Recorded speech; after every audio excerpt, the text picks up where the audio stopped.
Yeah, just before you go quickly, I don't get what's going on with the funding of the Brisbane Olympics. I heard Anthony Albanese talk about it at a media conference.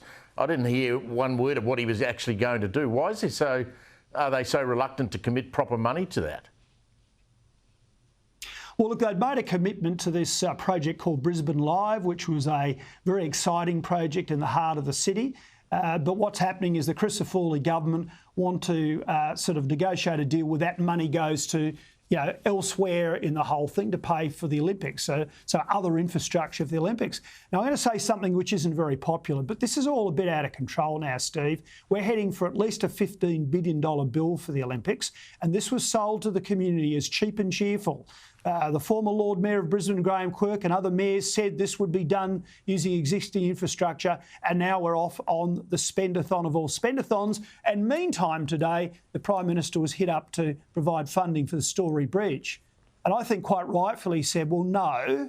And I think he should say no, because the state government should be supporting Lord Mayor Adrian Schroeder to fix, which is really regional infrastructure. Of course, it doesn't get away from why has the bridge deteriorated to that state. But, what are our priorities, mate? Are they for, are they bread and circuses, or are they on the real things? If we can't maintain an icon like the Story Bridge, how can we then be saying we want to spend billions of dollars on Olympic infrastructure when it was meant to be done using the existing stadiums that we have?